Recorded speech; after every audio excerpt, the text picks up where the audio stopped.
kemudian kotorlah hati kita. Ngelihat, kemudian jadi sibuklah pikiran kita. Ngelihat, kemudian jadi tidak terjagalah hati-hati kita. Makanya judulnya apa tuh? Tundukkan pandanganmu. Apa tuh? Tundukkan pandanganmu, lapanglah hatimu. Sebab berapa banyak kita melihat sesuatu yang kemudian menjadi hati kita sempit, yang membuatkan hati kita jadi sempit. Buat yang muda-muda nih, lagi jalan masuk ke Indomart, kemudian ketemu seorang laki-laki. Mata kita nyurut nunduk, tapi kemudian hati kita sayang-sayang rezeki. Rezeki ditolak gitu. Katanya kan nggak boleh nolak rezeki. Akhirnya kita jadi ngelihat. Ini adik-adik ini ya. Saya rasa ini udah bukan lagi masalah buat ibu-ibu. Tapi kalau ternyata masih jadi masalah buat ibu-ibu juga. Karena hati tak pernah tua, jiwa selalu muda. Teman-teman saya sekalian, akhirnya kemudian, ya ampun cakepnya, Allah gantengnya, gitu ya. Akhirnya sholat, Allahu Akbar. Kapan lagi bisa ketemu ya? Gimana caranya kenalan ya? Rusak nih. Sholat jadi rusak, ini semua jadi rusak. Gara-gara apaan? Ngelihat, gara-gara mata. Karenanya kemudian kita perlu jaga mata, teman-teman saudaraku sekalian. Kenapa? Karena ianya adalah merupakan sumber fitnah. Nggak kelihatan lebih aman, nggak kelihatan lebih aman. Karenanya jadi sumber fitnah nih bagi kita sekalian. Apa-apaan tuh mendingan tundukin pandangan, jangan segala-gala dilihat gitu. Kalau di jalan tundukin pandangan. Alhamdulillah nih kan semuanya udah pakai jilbab, gitu ya. Saya rasa mudah-mudahan nggak di sini, nggak di sana selalu pakai jilbab, gitu ya. Apa ada yang masih di sini doang pakai jilbabnya? Kalau belanja ke tukang sayur nggak pakai jilbab? Ini yang senyum-senyum merasa nih kayaknya. Baik saudaraku sekalian saya muliakan. Nah tinggal udah kita tutup auratnya, tinggal kita tundukkan pandangan kita. Jadi kita juga nggak bikin dosa mana-mana gitu. Kita tundukin pandangan, orang juga ada susah kan mau ngelihatnya. Jadi saudaraku sekalian seperti itu. Dan ini masalah menundukkan pandangan nih, bukan hanya untuk mereka yang terlihat wajahnya, bahkan yang pakai cadar juga kan matanya ngelihat, gitu ya. Makanya emang lebih ekstra lagi harus menundukkan pandangan. Adik-adik yang belum nikah lebih harus ekstra lagi jagain pandangan. Ibu-ibu yang udah pernah nikah mesti lebih sering ngelihat suaminya dengan pandangan kagum. Mesti lebih sering terpesona dengan suaminya, sehingga kita tidak harus terpesona dengan yang haram di luaran sana. Serius nih? Iya. Ustazah bercanda? Kagak. Serius saya. Ada dulu seorang laki-laki datang kepada syekhnya. Bukan dulu sih. Dia bilang sama syekhnya, ada seorang laki-laki bertanya kepada gurunya. Dia bilang, "Syekh, ada apa dengan saya ini? Kenapa kamu?" "Saya dulu sebelum menikah sama istri saya ini," dia bilang, "saya ngelihat semua perempuan gak ada yang cantik kecuali calon istri saya. Dan awal-awal nikah seperti itu keadaannya. Saya ngelihat gak ada cewek cakep kecuali istri saya." Dia bilang gitu. "Sekarang nih Syekh, saya lihat semua orang cakep kecuali istri saya."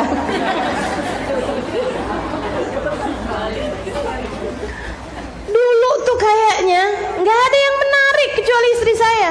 Sekarang semua orang menarik kecuali istri saya. Mendorong. Menarik atau mendorong?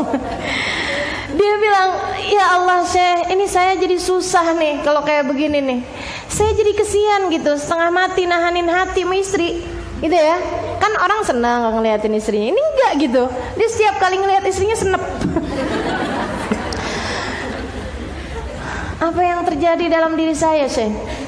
Kata Syekhnya kayak gini, apakah istrimu sekarang jadi tidak merawat badan? Merawat, Syekh, malah rajin minum jamu. Apakah istrimu sekarang menjadi jelek wajahnya? Misalnya apalah gitu ya, banyak bisul di mukanya, jerawat apa gitu. Dia bilang enggak, Syekh, istri saya tetap rapi, cantik. Apakah istrimu nggak pernah berdandan di rumah? Dandan, Syekh. Ayo nih istri-istri yang nggak pernah dandan, perhatian ini ya. Jadi dia bilang dandan saya, istri saya cantik, dia kalau di rumah rapi, cantik gitu, dandan. Apakah, mohon maaf, karena mungkin melahirkan anak-anakmu, sekarang istrimu badannya jadi nggak jelas?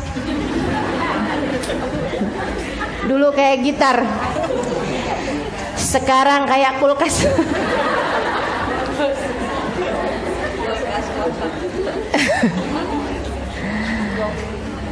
Ya Allah, kayak gimana nih Syekh, katanya gitu ya. Kata Syekhnya, apa kayak begitu? Dia bilang enggak, Syekh. Wah, istri saya badannya kayak biola. Jadi masih cantik juga, masih ini juga gitu. Tapi saya nggak ngerti kenapa jadi seperti ini dan saya tersiksa sendiri. Syekhnya bilang, oh saya tahu kenapa begitu. Kenapa, Syekh? Dia bilang, pasti selama ini kamu sering melihat pemandangan haram di luaran sana. Pasti kamu sering menonton tayangan yang gak benar. Pasti kamu kalau jalan di jalanan ada cewek cantik, kamu tidak menunduk pandangan, malah kamu liatin. Pasti kamu selama ini sering tertarik dan membiarkan hatimu melihat wanita yang bukan mahrammu dengan syahwat, dengan rasa suka.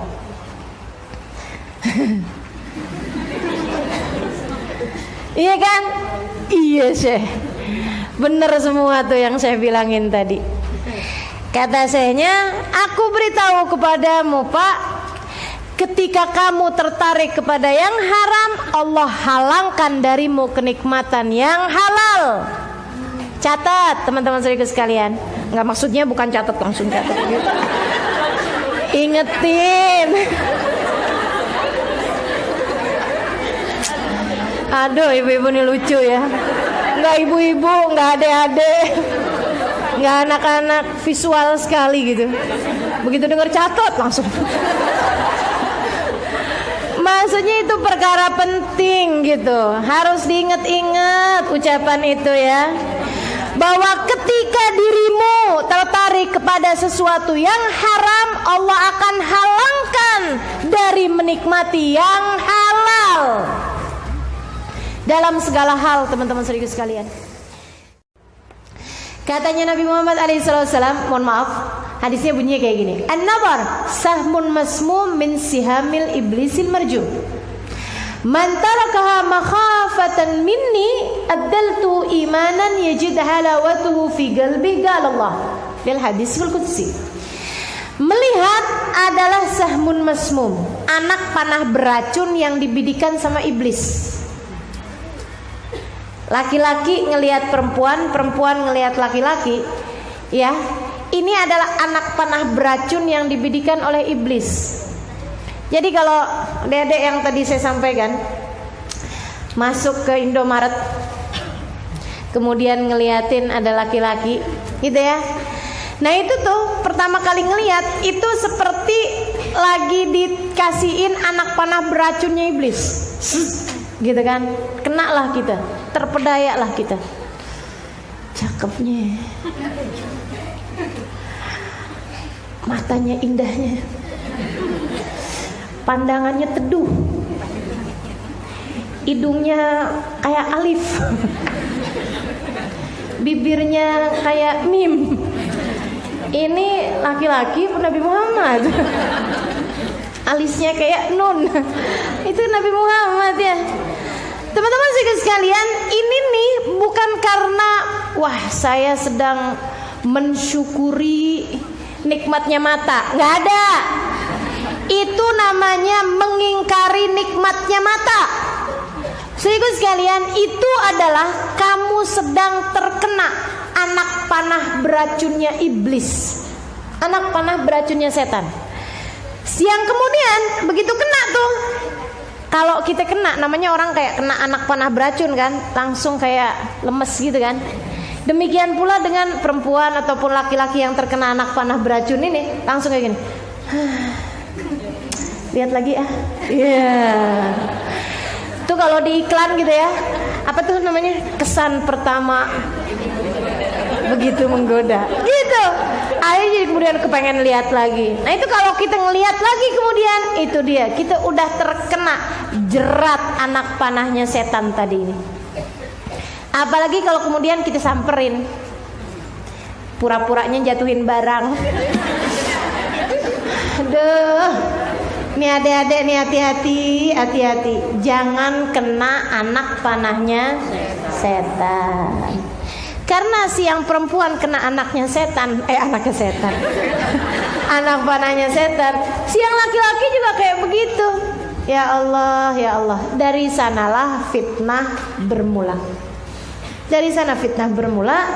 Nabi Muhammad ngasih arahan. Kata Nabi Muhammad alaihissalam, Allah berfirman, man tarakaha makhafatan minni, siapa yang meninggalkan melihat yang haram tadi ini dengan menundukkan pandangannya, makhafatan minni, karena takut kepada Allah Subhanahu wa taala. Ya Allah.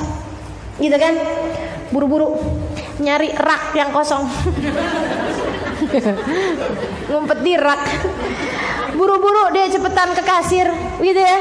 Pas di kasir ngelihat tukang kasir ganteng. Ya.